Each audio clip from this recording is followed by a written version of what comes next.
हज़रत शुएब अलैहिस्सलाम। हज़रत इब्राहीम अलैहिस्सलाम के एक बेटे का नाम मदीन था। ये हज़रत इब्राहीम अलैहिस्सलाम की तीसरी बीवी कतूरा की औलाद थे। उनकी नस्ल को अहले मदीन कहा गया। मदीन अपने बाल बच्चों के साथ हज़रत इस्माईल अलैहिस्सलाम के करीबी हिजाज में आबाद हो गए थे। ये खानदान आगे चलकर एक बहुत बड़ा कबीला बन गया था। इस कबीले को असहाबे मदीन के अलावा असहाबे ईका भी कहा जाता है। ये कबीला हिजाज में शाम से मिला हुआ था। आपका नस्ब नाम इस तरह है: शुएब बिन हफून बिन ईफा बिन साबित बिन मदीन बिन इब्राहीम अलैहिस्सलाम। ईका झुंड को कहते हैं। असहाबे ईका का मतलब है झुंड वाले। ईका सरसब्ज़ो शादाब झाड़ियों को भी कहते हैं। मदीन की आबादी बहरे कलजम के किनारे पर आबाद थी। इस आबादी का दूसरा सिरा अरब के शुमाल मगरिब में था। ये शाम के साथ मिला हुआ हिजाज का आखिरी हिस्सा था। नहरों और आबशारों की कसरत ने उस इलाके को इस कदर सरसब्ज़ो शादाब बना दिया था। वहाँ मेवेदार दरख्त बेतहाशा थे। फूलों के बागात भी इस कदर थे कि उनके झुंड के झुंड नजर आते थे। कौम आद और समूद की तरह मदीन की कौम भी बुत परस्ती में मुब्तला हो गई। शिर्क के साथ साथ उनमें कम तोलने का मर्ज भी पैदा हो गया था। चीजों में मिलावट भी करते थे। डाके डालना भी उनका मामूल बन गया था। वो उन तमाम कामों को अपनी कारीगरी और होशियारी ख्याल करने लगे थे। इसके साथ साथ वो हद दर्जे मगरूर भी हो चुके थे। अल्लाह ताला ने उनकी हिदायत के लिए हज़रत शुएब अलैहिस्सलाम को नबूवत अता फरमाई। आप बहुत अच्छे खतीब थे। आपने लोगों को शिर्क से बचाने के लिए तबलीग शुरू की। अल्लाह की तौहीद का दर्स देने लगे। उन्हें अल्लाह की तरफ बुलाने लगे। नापतोल में कमी ना करने की तलकीन करने लगे। अल्लाह ताला ने कुरान करीम में फरमाया है, और अहले मदीन की तरफ हमने उनके भाई शुएब को भेजा। उन्होंने अपनी कौम से कहा, ऐ मेरी कौम, तुम अल्लाह की इबादत करो, उसके सिवा तुम्हारा कोई माबूद नहीं, और तुम पैमाना भरने और तोल के पैमाने में कमी ना किया करो। मैं तुम्हें खुशहाल पाता हूँ और तुम्हें अल्लाह के ऐसे अज़ाब के दिन से डराना चाहता हूँ जो हर किस्म के अज़ाब का मजमुआ होगा। हज़रत शुएब अलैहिस्सलाम ने हर तरह से उन लोगों को समझाने की कोशिश की, मगर उस बदबख्त कौम पर कोई असर ना हुआ। उनके गुज़िश्ता तबाहाल भाइयों की तरह उन्होंने भी अल्लाह के नबी पर एतराज़ात शुरू कर दिए। कुरान करीम में अल्लाह ताला ने उनके अल्फाज को इस तरह बयान फरमाया है, कहने लगे,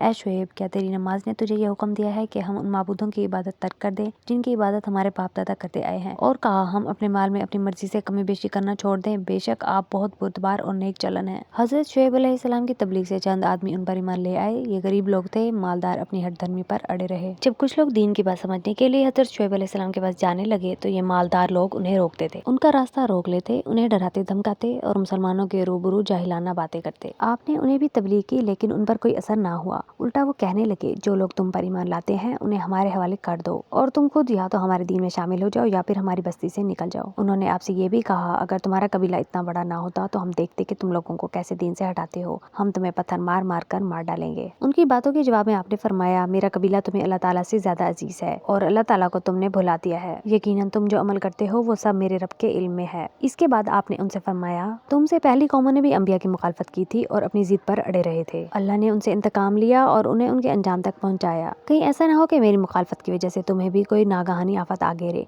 इसलिए अब भी वक्त है, संभल जाओ और नबी की मुखालफत करके अल्लाह का अजाब ना खरीदो, जैसे हजरत नूह, हूद या सोलेह अलैहिस्सलाम की कौमों पर नाजिल हो चुके हैं, और हजरत लूत अलैहिस्सलाम की कौम का जमाना तो तुमसे दूर भी नहीं। इन तमाम बातों के बावजूद वो बुत परस्ती पर अड़े रहे, नाप तोल में कमी करने से भी बाज ना आए। उल्टा ये कि हजरत शुएब अलैहिस्सलाम के दुश्मन हो गए। वो आपसे कहने लगे, या तो तुम हमारे दीन में वापस आ जाओ या इस बस्ती से निकल जाओ। हजरत शुएब अलैहिस्सलाम ने जान लिया कि अब उनसे कोई उम्मीद नहीं। आप उन्हें हर तरह से समझा चुके थे। आखिर आपने उनसे फरमाया, ऐ मेरी कौम, तुम अपने दीन पर अमल करते रहो और मैं अपने दीन पर। थोड़े ही दिनों में तुम्हें मालूम हो जाएगा कि रुसवा कौन अजाब किस पर आता है, कौन झूठा है और कौन सच्चा। अपनी कौम से ये कहने के बाद आपने अल्लाह ताला से दुआ की, ऐ हमारे रब, मेरे और मेरी कौम के दरमियान ठीक ठीक फैसला कर दे, और आप ही सबसे बेहतर फैसला करने वाले हैं। अल्लाह ताला ने हजरत शुएब अलैहिस्सलाम की दुआ कबूल फरमाई और आपकी कौम पर अजाब की इब्तिदा हुई। उस कौम पर अजाब तीन तरह से आया। अजाब से पहले उनकी बस्ती में सख्त गर्मी पड़ रही थी। उस गर्मी से लोग बिलबिला रहे थे। फिर आसमान पर एक गहरा बादल नजर आया। उस बादल की वजह से जंगल में साया हो गया। ये देखकर वो लोग बस्ती से निकलकर जंगल की तरफ चले गए कि उसके साए में पनाह ले सकें। इस तरह ये खुद ही अपनी हिलाकत की जगह पहुंच गए। जब सबके सब जमा हो गए तो उस बादल से आग बरसने लगी। फिर एक सख्त चिंगाड़ की आवाज आई। उसके बाद जल्जला आया। उनकी हालत कुरान करीम में इस तरह बयान हुई है, उन्हें जल्जले ने आ पकड़ा, फिर वो अपने घरों में मुंह के बल औंधे पड़े रह गए, गोया वो कभी उन घरों में बसे ही नहीं थे। खूब सुन लो, मदीन के लोग भी रहमत से उसी तरह दूर किए गए जिस तरह समूद रहमत से दूर किए गए थे। ये ऐसी बुरी मौत थी जिसके तसव्वुर से भी दिल लरस जाते हैं। ऐसे अजाब के वक्त आदमी मुंह छुपाता और जमीन को पकड़ता है। उन्होंने भी यही किया होगा, इसीलिए औंधे पड़े पड़े उनकी जान निकल गई।